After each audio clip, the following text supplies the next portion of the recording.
U.S. men's national team roster announced this past week. Here is your roster of players that are going to be playing in the games coming up.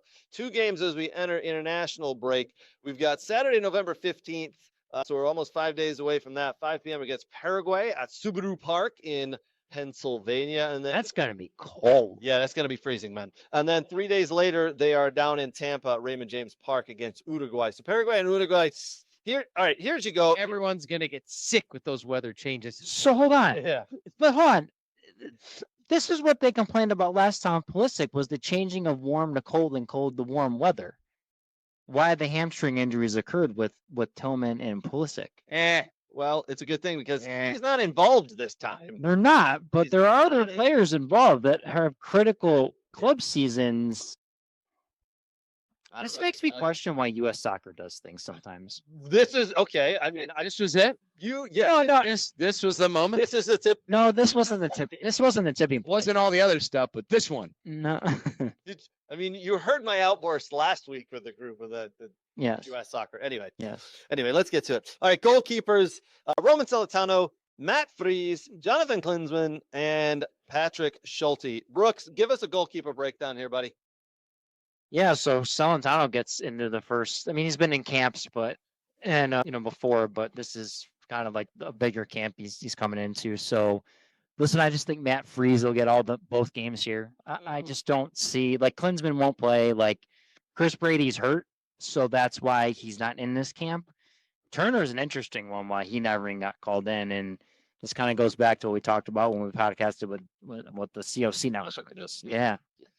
We just, what's going to happen with Turner? Because Rebs are not in any playoff contention. Their season ended early. And this kind of says a lot to me if he's not bringing in Turner. If anything, I think Schulte gets a match. But I think Fries gets both of them.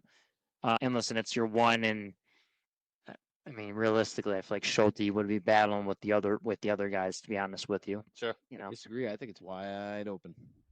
I think it's wide open. I think any 4 of these guys could get it. I don't think any goalkeeper has jumped out as being the guy yet. I think it's a wide open. Even though Fries has started the last couple of games. That's nice.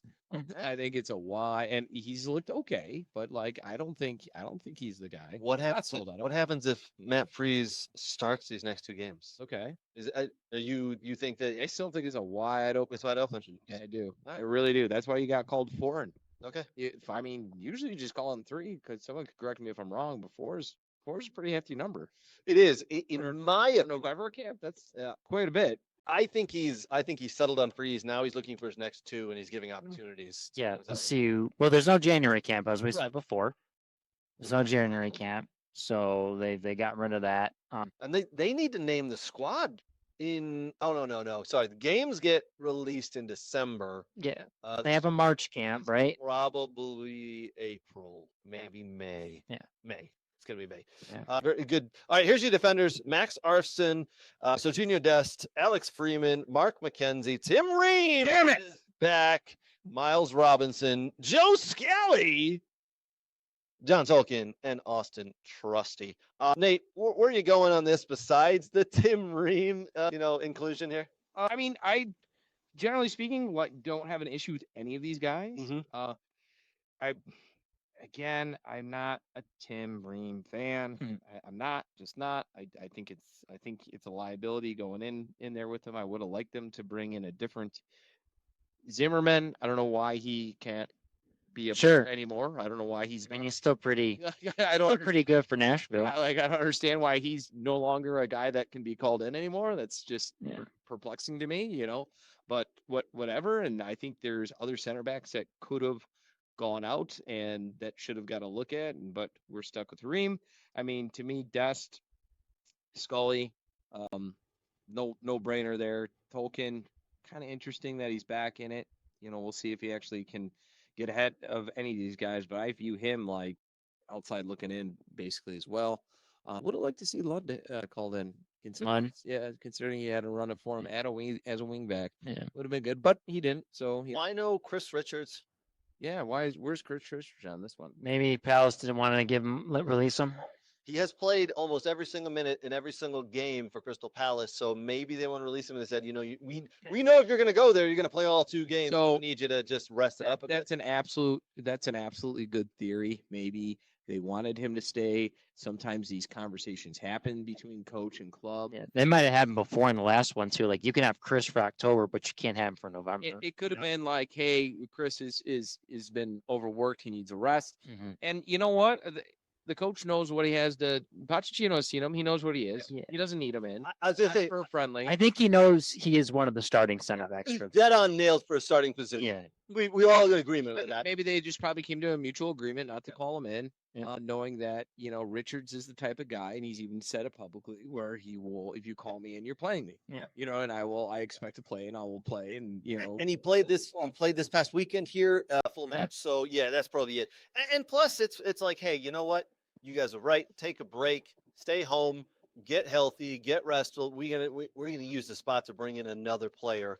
Because we do have a 26-man roster we got to fill out here coming up. So it just allows another room there. All right, here's your midfielders. Tyler Adams, who just played with Bournemouth this past weekend. Sebastian Berhalter, Aiden Morris, who I'm still happy to see there. Gio Reyna, we'll talk about him getting called in again. Christian Roldan, Tanner Tessman, and pronounce the last one there, Sean Zawadski. All right. Brooks, where are we going on midfielders? Hold off on the Gio Reyna piece if you could for a second. Well, let me go back to defenders here. So the interesting part's going to be Tim Ream plays against Ecuador, doesn't play against Australia. Does that continue? And that's my question. Does Trusty now get a fair shake? Because better athlete, younger player, been playing, with his club at Celtic. So that's my question there. But I agree with what Nate said. The defending is an interesting one. So to the midfield. Tyler Adams just bumps his head, does he have a concussion? I mean, that's the question for today. Does he play the first match? How much is he going to use him? Because you want a healthy Tyler Adams going into next World Cup. So is it imperative that you start Tyler Adams in one of these, one of these games when he comes off the bench? I mean, I think you want to play Ada Morris to get another look. Is it fair you want to get Sebastian Berhalter another look? Probably. Like, is he an end of the roster guy that just makes it? Who knows? Possibly. I mean, it's a fair shake, right? Will Dan, again, like he had a good last camp in October. I think another fair shake for November is well-deserved. I don't think Zawadski makes this. It's just, a Columbus guy, steady Eddie type of guy. Who knows? Maybe Pochettino and Wilfred Nancy are good buds, and, he's bringing in some of these crew guys. Tessman's an interesting one. Again, I think sometimes he's used best as a center back. Like, I think he's a good player, honestly. Like, he is. I just don't know if he's quick enough for the senior national team game when you play the high-level competition. I mean, we'll see. Paraguay and Uruguay are going to be very good matches for this window. So I have no problem. I just, people are battling for bottom spots here. Some of these guys on just making the roster. I think we all know that Adams is a lock-in. Aiden Morris could play his way in, but everyone else here is kind of, where do they sit in Pochettino's order of, players and his little board he's probably got in his office. All right. With all that, Gio Reyna. I'm perplexed by this whole midfield. The dude's got like 74 minutes played the entire season here. Yeah. He comes in for a bit part, 5-10 minutes. He just is not deserving of a call up here. So I got a whole issue with this midfield. First thing, you need to find out who your center mid pairing is. So you need Tyler Adams in there if he's healthy. I do agree with that. I don't got to play him as much as You got to figure out who it is because next to him, yeah. And honestly, it's not Sebastian Berhalter. So I don't even know why he was brought back in. He can go away. Zawadski could care less about him. I like De La Torre, nowhere to be found. Musa McKennie, nowhere to be found. That's confusing to me. There was something of why McKennie wasn't coming in. I forgot. I think there was Busio, who I think is solid as well. I think, but those three guys, I'm not saying they are the guys, and I'm not discounting Morris, but they're certainly better than Reyna. They're certainly better than Zawadski, and they're certainly better than Berhalter. So I don't know. To me, it's a bit of a confusing call up there for the midfielders. I think he just didn't get everyone he wanted. I just think clubs are holding people back, and you can only get what you get.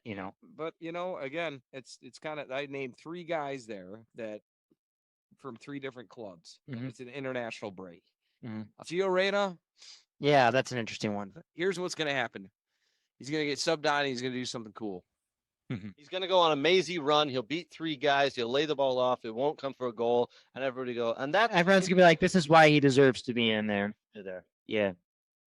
He plays the same spot as Aronson, Yes. who also, who's called in. Yep. And he's been effective for Leeds. He had the assist today for Leeds. Plays the same spot as Luna, Mm-hmm. who is a workhorse, and Who's a dead on? I think he'll kind bottom. of plays the same spot as Pulisic, Mm-hmm. and he kind of plays the same spot as McKennie. Kind of, like, depending on where you play him. You can play him as a winger and that plays inside if you want it. To him as wing. Yeah. I really do. But so I don't see where I think that might be a test to see, like, hey, if I bring you in, are you going to be a problem in my locker room? Yeah. If you're not the starting guy. I don't think he's going to be a starting guy. He can't. Correct. He can't be. How many coaches has he gone through where people are just like, I can't trust you to start. I can't even trust you with a half. So that could be a call up just to see his personality. Yeah, it's. Might sound weird, but I mean, it's like, hey, I want to give you a look. I know you've had issues, but I mean, maybe he's seen tape and he's like, I like what you can do. But I think it's kind of he can't make the squad. Like, he doesn't play at Gladbach. Isn't there Like, I just like players of a yes, all up? there are more deserving players, but like for me, it's like the problem with everyone with Gio is there's a what if factor. Like, what if he puts it together? Well, what if has been called out for a long. Ever since that amazing run that Nate talks about against Mexico, that everyone was like, this is what he can do. This is what he's capable of. Well, there are a lot of great players that have great potential, but sometimes they can't always put it all together. And this kid may be a player where he just can never put it all together at one point. He might be that player. He just can't put it together for full games or full stretches of games. You're Yeah. right. Not deserving of a call up, in my opinion. Yeah. All right, we're moving on to forwards. Sure.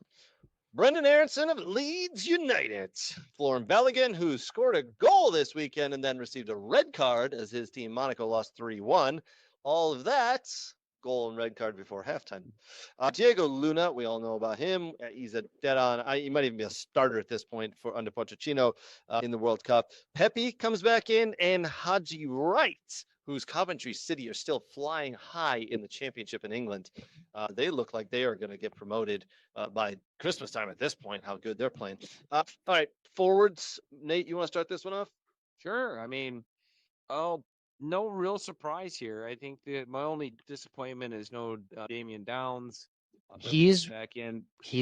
They have a 121 camp, and he's with the U21s. Yeah.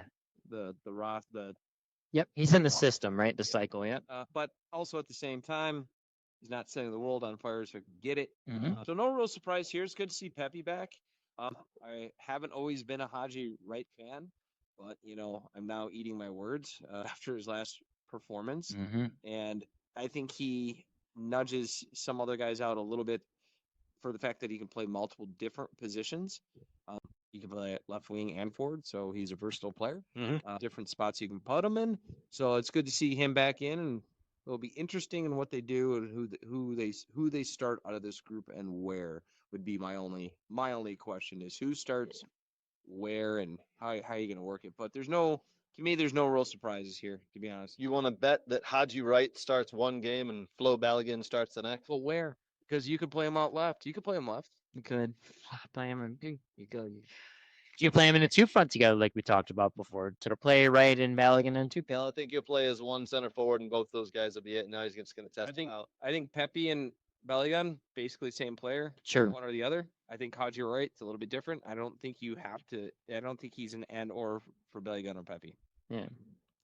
The question I have with this one, I mean, again, like with the forwards, it's fine. Like they're all well deserving.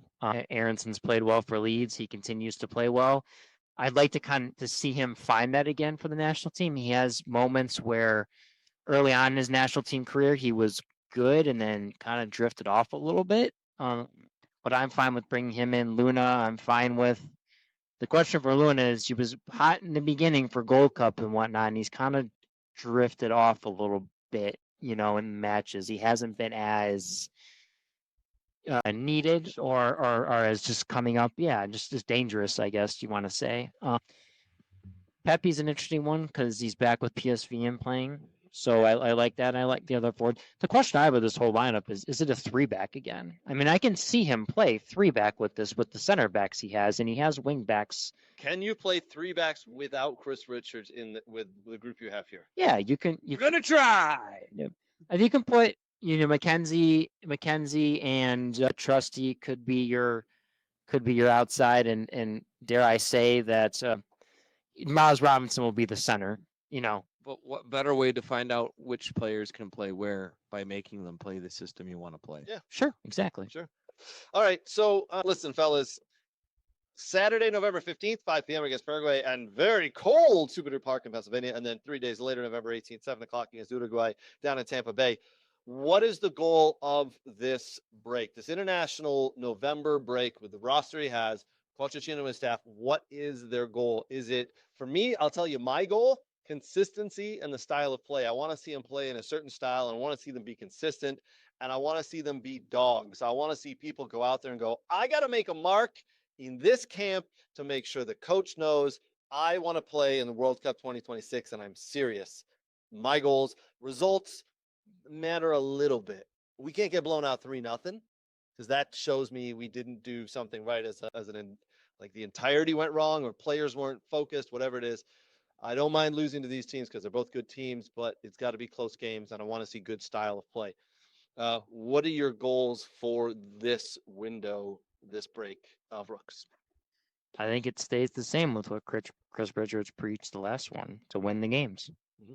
Okay. Now, is it end all be all if you draw?